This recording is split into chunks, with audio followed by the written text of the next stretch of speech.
આમ કહીએ કે નકલી કંપની કહીએ ને, નકલી પ્રોડક્ટ્સ બનાવતી હોય, કોપી ટુ કોપી એના જેવી નામ ચેન્જ કરીને, બરાબર. પણ તમે જોજો ડેરી મિલ્કની અંદર એની પ્રોડક્ટ્સની ક્વોલિટી છે એ સારી એવી હોય છે, okay, compare to other company કે જે આવી રીતે કોપી કરતી હોય છે. ઓકે, હવે અહીંયા પ્રોડક્ટ બેન્ચમાર્કિંગની અંદર શું થશે કે બધી જ કંપની છે એની પ્રોડક્ટનું સ્ટડી કરવામાં આવશે. જનરલી કંપની એવી ટ્રાય કરશે કે પોતાની પ્રોડક્ટ છે એ કમ્પિટિટરની પ્રોડક્ટ્સ કરતાં બેસ્ટ હોય, સુપીરિયર હોય, બરાબર. ઓકે, જુઓ એની અંદર product benchmarking related to systematic analysis of competitors product. This is an age-old technique. The product of competitor is taken into consideration. The aspect in which the competitor products are superior is found out. Based on such a finding, the company make necessary change in its product in order to gain priority. For example, due to the entry of international car model in India, Maruti Udyog has made tremendous change in its product strategy. It has made technical as well as engineering and other specification in its product.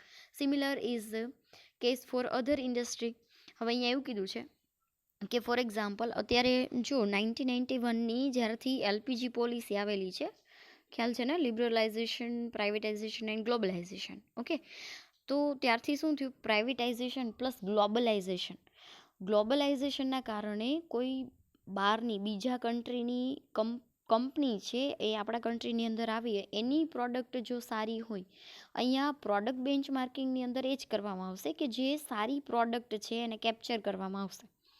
Capture means કે જોવામાં આવશે કે ભાઈ એ જે તે company છે, બરાબર, એની product સારી છે તો એની અંદર કઈ એવી ક્વોલિટી છે જે આપણી પ્રોડક્ટની અંદર નથી, તો આપણે એ ક્વોલિટી લઈ આવીએ જેનાથી કસ્ટમર છે વધારે ને વધારે ગ્રેપ થઈ શકે, પ્લસ આપણી પ્રોડક્ટ છે એ સારી રીતે સુપીરિયર એક સારા એવા રેન્ક પર આવી જાય, બરાબર.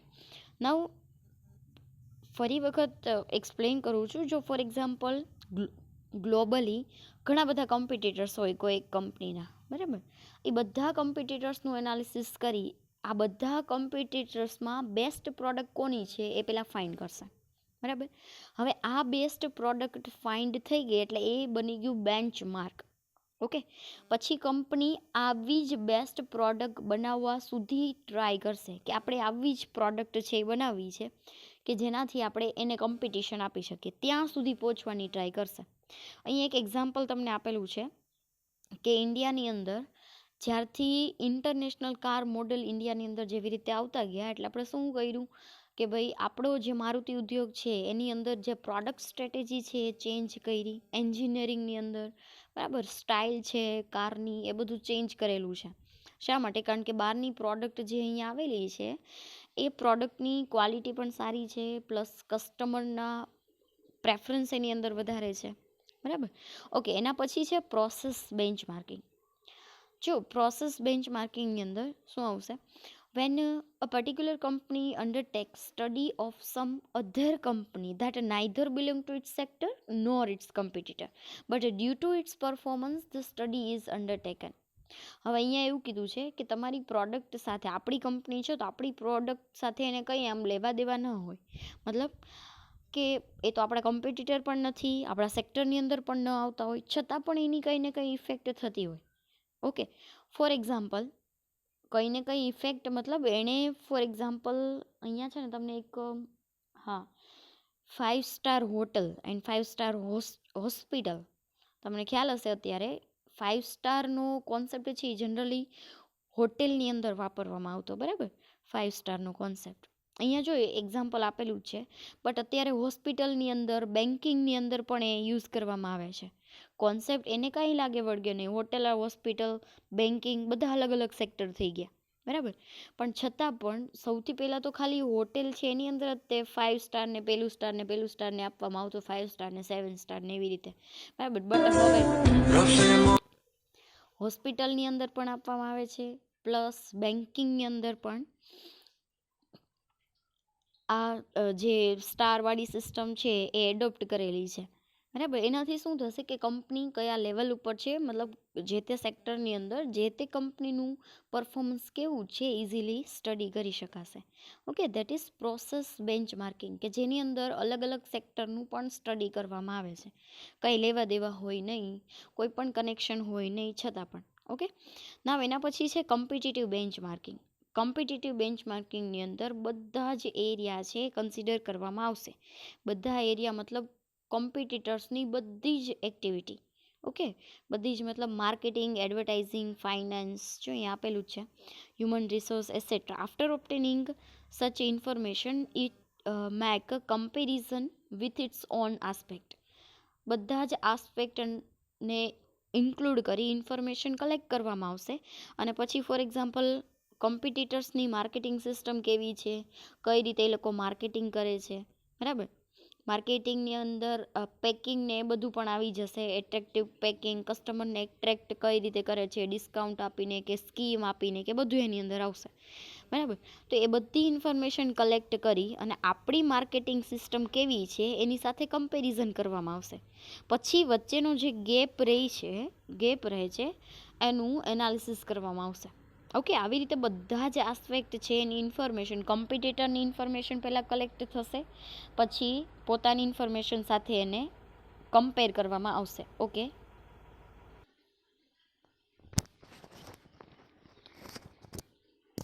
ઓકે. પ્રોસેસ બેન્ચમાર્કિંગની અંદર એક્ઝામ્પલ દ્વારા આઈ થિંક ખબર પડી ગઈ હશે. ઓકે, એના પછી કોમ્પિટિટિવ બેન્ચમાર્કિંગ એ પણ કમ્પ્લીટ કરી દીધું. હવે એની અંદર જો એક વસ્તુ અહીંયા આપેલી છે કે waste of time, waste of man power, high cost, બરાબર. આવા બધા પોઈન્ટ છે, વીક પોઈન્ટ, એ પણ ઇન્ક્લુડ કરવામાં આવશે. જો અહીંયા આપેલા છે તો એ પણ કન્સિડર કરજો. ઓકે, નાવ એના પછી નેક્સ્ટ જોઈએ સ્ટ્રેટેજિક બેન્ચમાર્કિંગ. સ્ટ્રેટેજિક બેન્ચમાર્કિંગ, જો સ્ટ્રેટેજિક મતલબ વિથ પ્લાનિંગ. હવે જુઓ એની અંદર શું છે. The company that is supposed to be benchmarking is taken into consideration. The strategy of such a company is search out and the beneficial aspect from it are accept. By doing so, the competitor's company does not get an advantages which is formally obtained. Such benchmarking strategies adopt in order to overtake the existing company. Development of new business, launching of new product, etc. Okay, હવે અહીંયા એક example મેં આની અંદર લખેલું છે dairy મિલ્કનું. Dairy મિલ્કની અંદર જોજો તમે કે નવી પ્રોડક્ટ જ્યારે લોન્ચ કરવી હોય તો નવી સ્ટ્રેટેજી છે એ બનાવવામાં આવે. જનરલી એફએમસીજી પ્રોડક્ટની અંદર આ બધી વસ્તુ થતી હોય છે, બરાબર. હવે ફોર એક્ઝામ્પલ ડેરી મિલ્ક છે કોઈ નવી પ્રોડક્ટ બનાવશે તો એની આખી સ્ટ્રેટેજી બનાવશે કે ક્યારે એ પ્રોડક્ટ લોન્ચ કરવી, એની પ્રાઇસ શું રાખવી, એનું સ્પેશિયલી એનું પેકેજિંગ કેવું રાખવું, પ્રોડક્ટ એટલે કે જે ચોકલેટ્સ છે એનો શેપ કઈ રીતનો રાખવો, બરાબર. આ બધી વસ્તુ છે એ સ્ટ્રેટેજીની અંદર ઇન્ક્લુડ થશે. જનરલી આ ટાઈપની સ્ટ્રેટેજીથી જે બેન્ચમાર્કિંગ કરવામાં આવતું હોય એને જ કહેવાશે strategic benchmarking. Okay, generally competitors છે એને કંઈ બેનિફિટ ન મળતો હોય, એ મતલબ એની પાસેથી કંઈ બેનિફિટ મેળવવામાં આવતો નથી. કંપની પોતે જ સ્ટ્રેટેજી એડોપ્ટ કરી પોતે જ બેન્ચમાર્ક પોતાના માટે સેટ કરશે આની અંદર. ઓકે, જેમ ડેરી મિલ્કનું એક્ઝામ્પલ આપેલું છે એ રીતે કંપની પોતે જ એક ટાર્ગેટ ડિસાઇડ કરશે, બરાબર, અને એ ટાર્ગેટ સુધી પહોંચવાની પોતે જ ટ્રાય કરશે with the help of proper strategy. Okay, now એના પછી નેક્સ્ટ છે ઇન્ટરનલ બેન્ચમાર્ક. ઇન્ટરનલ બેન્ચમાર્કિંગ તો જનરલી ઇન્ટરનલ બેન્ચમાર્કિંગની અંદર જુઓ શું આવશે. When a company make a comparison internally between its department or branches it's called internal benchmarking. Company છે પોતાના જ તે ડિપાર્ટમેન્ટની અંદર અથવા તો પોતાની જે બ્રાન્ચીસ છે એની વચ્ચે કમ્પેરિઝન કરશે. ઓકે, તો એને કહેવાશે ઇન્ટરનલ બેન્ચમાર્કિંગ. અહીંયા એક એક્ઝામ્પલ આપેલું છે, હિન્દુસ્તાન યુનિલિવરનું આપેલું છે, પછી રિલાયન્સ ઇન્ડસ્ટ્રીનું આપેલું છે. રિલાયન્સ પોતાની કોઈ બે કંપની છે એના અલગ અલગ ડિપાર્ટમેન્ટ છે એની વચ્ચે જ્યારે કમ્પેરિઝન કરે, ઓકે, તો એને કહેવાશે ઇન્ટરનલ બેન્ચમાર્કિંગ. નાવ એના પછી છે ગ્લોબલ બેન્ચમાર્કિંગ. તો જેવી રીતે ઇન્ટરનલ છે તો એમાં ઇન્ટરનલી કંપની કમ્પેરિઝન કરશે, એવી રીતે ગ્લોબલ બેન્ચમાર્કિંગની અંદર કંપની છે એ ગ્લોબલી કમ્પેરિઝન કરશે. ઓકે, જોઈએ શું છે. Global benchmarking is nothing but the expansion of strategic benchmarking. Okay, છે ને કે સ્ટ્રેટેજિક બેન્ચમાર્કિંગનું એક એક્સપાન્શન છે એક ટાઈપનું. It is undertaken on a global scale. Its main purpose is to obtain information regarding strategy and performance of the world best venture. Venture મતલબ nothing, company unit. Okay, મતલબ કે આખા વર્લ્ડની અંદર કઈ કંપની પર્ટિક્યુલર સેક્ટરની અંદર બેસ્ટ કંપની છે એ પહેલાં find કરવામાં આવશે. That is global benchmarking. Okay, અને એને એઝ અ સ્ટાન્ડર્ડ તરીકે કન્સિડર કરવામાં આવશે. હવે અહીંયા એક એક્ઝામ્પલ લખેલું છે, જોન્સન્સ બેબી, હિમાલયા, પતંજલિ. બરાબર, તો આની અંદરથી બેસ્ટ કંપની કઈ છે એવું ફાઇન્ડ કરવામાં આવશે. આ બધી સિમિલર સેક્ટરની અંદરથી આવતી કંપની છે. ઓકે, નાવ જો અહીંયા એક એક્ઝામ્પલ આપેલું છે, multinational like a Ford motor, Mercedes Benz. Okay, adopt this strategy. Example છે ફોર્ડ મોટર્સ છે, મર્સિડીઝ બેન્ઝ છે. Now at a present, global benchmarking is considered as an international culture. Business and trade practices are joined together in order to bring a tremendous improvement in its capacity to survive in the market. Okay, generally જોજો કોઈ પણ for example કોઈ mobile છે તો એની અંદર કોઈ features વધારે improve થઈ અને પછી જ્યારે ફીચર્સ એડ કરવામાં આવે, નવો મોબાઈલ લોન્ચ કરવામાં આવે, તો સાથે સિમિલર કોઈ કંપની હશે એ પણ એવી રીતે કરશે, નવા ફીચર એડ કરશે, ફરીવાર એ પણ ન્યૂ મોબાઈલ છે એ લોન્ચ કરશે. મોબાઈલ બનાવતી કંપની છે તો એના માટે ઓબ્વિયસ છે કે પ્રોડક્ટ તરીકે શું હોય, મોબાઈલ. બરાબર, તો ઇમ્પ્રુવમેન્ટ લાવશે ગ્લોબલી કમ્પેરિઝન કરીને. ઓકે, ચલો એના પછી નેક્સ્ટ જોઈએ. Now question number 7, describe various stages of benchmarking. બેન્ચમાર્કિંગનું સ્ટેજીસ છે, સ્ટેજીસ અથવા તો પ્રોસેસ પૂછાય બેન્ચમાર્કિંગની, ઇમ્પોર્ટન્ટ ક્વેશ્ચન છે. તો તમારે આ અહીંયા જે આપેલા છે એ પોઈન્ટ મેન્શન કરવાના રહેશે. બરાબર, હવે એની અંદર કયા કયા પોઈન્ટ છે ઓરલી એક્સપ્લેન કરવાનું થાય છે. આની અંદર બહુ ડિટેલમાં નહીં એક્સપ્લેન કરીએ, અહીંયા હું નહીં એક્સપ્લેન કરું, પણ તમે રીડ કરશો એટલે ખ્યાલ આવી જશે. જો સૌથી પહેલાં છે હાઈ લેવલ પ્લાનિંગ. પહેલાં પ્લાનિંગ કરવામાં આવશે કે કયા પ્રકારના ડેટા કલેક્ટ કરવાના છે. ઓકે, માર્કેટિંગને રિલેટેડ, કયા ટાઈપનું બેન્ચમાર્કિંગ કરવું છે, internal, international. Okay, product benchmarking કરવું છે કયા ટાઈપનું એ પહેલાં ડિસાઇડ કરવામાં આવશે. ઓકે, હાઈ લેવલ પ્લાનિંગ કરવામાં આવશે, એક સ્ટ્રેટેજી બનાવવામાં આવશે. એના પછી છે કલેક્શન ઓફ ડેટા. જે રીતે પ્લાનિંગ થયેલું છે ફર્સ્ટ સ્ટેપ, એને અકોર્ડિંગ સેકન્ડ સ્ટેપ એટલે કે કલેક્શન ઓફ ડેટા છે એને અકોર્ડિંગ કલેક્ટ કરવામાં આવશે. જે ડેટા કલેક્ટ કરેલા છે એનું એનાલિસિસ કરવામાં આવશે. એનાલિસિસ કર્યા પછી જે ઇમ્પોર્ટન્ટ ડેટા છે જેનું ઇમ્પ્લિમેન્ટેશન કરવા જેવું છે એ બધું ઇમ્પ્લિમેન્ટેશન થશે કંપનીની અંદર. અને ઇમ્પ્લિમેન્ટ કર્યા પછી ફોર એક્ઝામ્પલ કોઈ એવું સારું એવું સ્ટેપ હોય, જે સારું એવું પ્લાનિંગ છે કોઈ કંપનીએ, ફોર એક્ઝામ્પલ ડિઝાઇન, કાપડની અંદર ડિઝાઇન બનાવતી કંપની હોય, બરાબર, કાપડ બનાવતી કંપની હોય ને એમાં વેરિયસ ટાઈપ ઓફ ડિઝાઇન છે એ લોકો પ્રિન્ટ આઉટ કરતા હોય.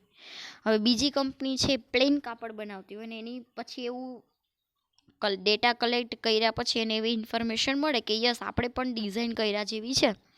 ઓકે, તો એ શું કરશે, ડેટા એનાલિસિસ કર્યા પછી ડિઝાઇન કરશે કાપડની અંદર. ડિઝાઇન કર્યા પછી એનું કાપડ કેટલું સેલ થાય છે, બરાબર, દેટ ઇઝ ઇવેલ્યુએશન. બેન્ચમાર્કિંગ કર્યા પછી ઇવેલ્યુએશન કરશે કંપની.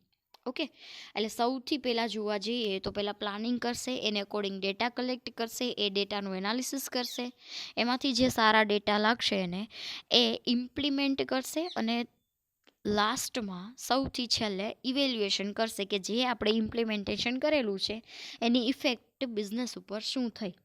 ઓકે, તો આ છે સ્ટેજીસ ઓફ બેન્ચમાર્કિંગ. ડિટેલમાં નથી જતા, કંઈ ક્વેરી હોય તો પૂછી લેજો. ઓકે, ચલો નેક્સ્ટ. એના પછી છે એડવાન્ટેજીસ ઓફ બેન્ચમાર્કિંગ. એડવાન્ટેજીસ પણ ડિટેલમાં નહીં જઈએ, એકદમ ઇઝી છે એડવાન્ટેજીસ. ઓકે, એમાં સૌથી પહેલું છે ઇમ્પ્લિમેન્ટ ક્રિએટિવ આઈડિયાઝ. બેન્ચમાર્કિંગથી એડવાન્ટેજીસ શું થશે? ક્રિએટિવ આઈડિયાઝ જનરેટ થશે, કારણ કે ઘણી અલગ અલગ પ્રકારની કંપની છે, અલગ અલગ પ્રકારના કોમ્પિટિટર્સ છે, તો એની પાસે કંઈ ને કંઈ યુનિક આઈડિયાઝ, યુનિક એવી કોઈ પણ સ્ટ્રેટેજી પ્લાનિંગ હશે, બરાબર? એ આપણી પાસે આવશે, મતલબ આપણી કંપની પાસે આવશે અને આપણે ઇમ્પ્લિમેન્ટ કરી શકીશું. નેક્સ્ટ છે ઇન્ક્રીઝ કોમ્પિટિશન. ઓકે, કોઈની મોનોપોલી નહીં રહે. શા માટે? કારણ કે કોઈ નવા આઈડિયા જનરેટ થયેલા છે તો એને કોઈ બીજી કંપની એડોપ્ટ કરશે, બીજી એનામાંથી જોઈને કોઈ ત્રીજી કંપની એડોપ્ટ કરશે.